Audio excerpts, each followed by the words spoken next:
আসসালামু আলাইকুম। আজকে আমি আপনাদের সবাইকে দেখাবো কি করে ঘরের চুলায় একটি কেক বানানো যায়। আজকে আমার মা আমাকে শিখিয়ে দিবে কি করে কেক বানাতে হয়। প্রথমে আমি এখানে একটা মেজারমেন্ট মগ নিয়ে নিয়েছি। এখন আমরা এখানে দুটো ডিম দিব রুম টেম্পারেচারে থাকা।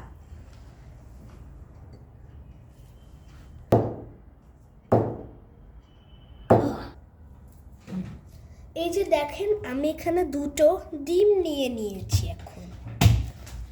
এখন আমি অ্যাড করব এই চামচের 1 চামচ চিনি।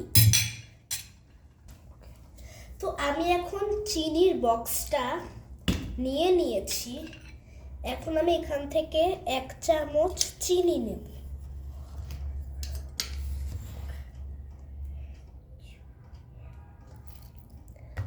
এই যে এখানে চিনি দিয়ে দিয়েছি।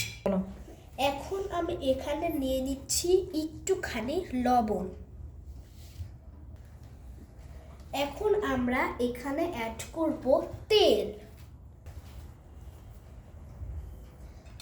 এখন আমরা এই চামচের 1 চামচ তেল দেব।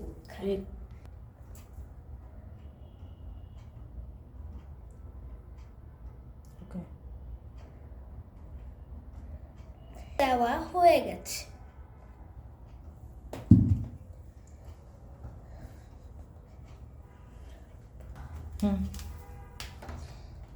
এখন আমরা এটাকে এই মেশিনটা দিয়ে ব্লেন্ড করব।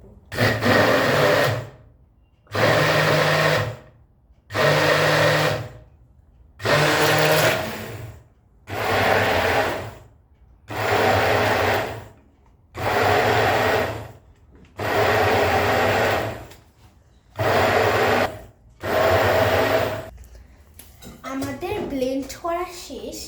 এখন আমরা এটাকে আস্তে করে এখানে রেখে দেব।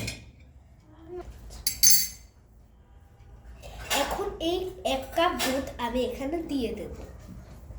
বলো। এখন আমি এই দুধের সঙ্গে 5 চামচ দুধের গুঁড়া মিশাবো। এই যে এই চামচটা দিয়ে।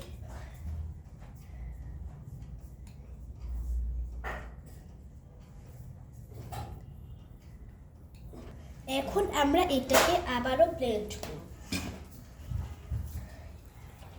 এই যে ব্লেন্ডের মেশিনটা এখানে রেখে দিয়েছি। এবার ব্লেন্ড করব।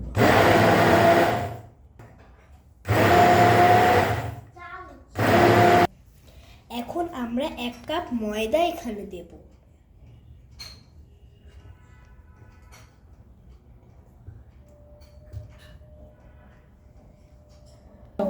আমি এটা দিয়ে এটাকে মিক্সড করব স্প্যাচুলা দিয়ে। এখন আমি এখানে 1 টেবিল চামচের মতো ভিনেগার অ্যাড করছি। এখন আমি এখানে 1/2 চা চামচ বেকিং সোডা দিচ্ছি। এখন আমি এখানে 1 চা চামচ বেকিং পাউডার দিচ্ছি। তুমি কি করবে? এটা গরম। এখন আমি এখানে কিছু বাটার গলিয়ে রেখেছিলাম, তাই আমি এগুলো এখন কেকের এই মিশ্রণে দিয়ে দিচ্ছি। বাটার দিলে কেকটা খুব সফট হবে।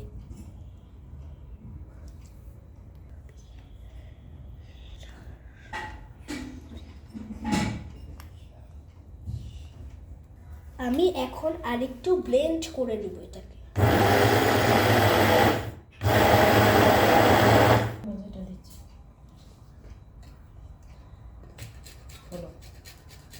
আমি এখন এখানে কিছুটা লেবুর সবুজ অংশ এই মিশ্রণে দিয়ে দিচ্ছি, কারণ লেবুর এই সবুজ অংশ মিশ্রণে দিলে কেক থেকে খুব সুন্দর একটা ঘ্রাণ এবং ফ্লেভার আসবে।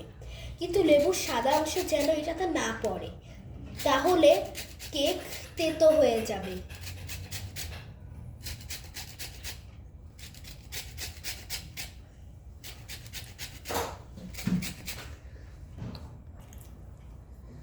এখন আমি এখানে একটা কেকের মোল্ড নিয়ে নিয়েছি গোল। আমি এখানে এখন কিছুটা তেল ব্রাশ করে নেব। ব্রাশ করে নিয়েছি। এখন আমি এখানে একটা সাদা কাগজ দেব এটার মাপ অনুযায়ী। এবার আবার একটু তেল দিয়ে নেব এখানে।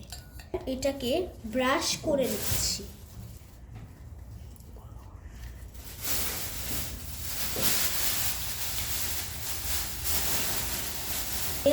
আমার তেল ব্রাশ করা হয়ে গিয়েছে। এখন আমরা এর মিশ্রণটাকে এই কেক মোল্ডের ভেতর ঢেলে দিব। আমি এটাকে উপর থেকে ঢালছি যাতে এটার ভেতর কোনো হাওয়া না থাকে।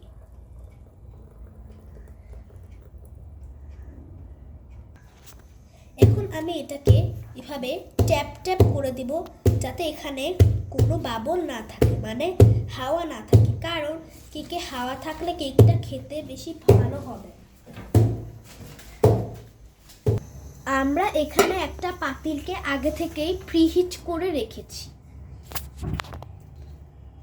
এখন আমি এখানে এই কেকের মোল্ডটা দিয়ে দিলাম। এখন এটাকে আমরা 40 মিনিটের জন্য বেক করব। এখানে লো মিডিয়ামে আছে এবং লো মিডিয়ামেই থাকতে হবে। এবং এটার উপরে আমি এখানে একটা পাথর রেখে দিয়েছি যাতে কোনো ভাপ না যেতে পারে। এবং চুলার ফ্লেম থাকবে লো মিডিয়াম হিটে। এই যে দেখা যাচ্ছে খুব লো মিডিয়াম হিটে রয়েছে। চলো আমরা 40 মিনিট পর আবার আসি।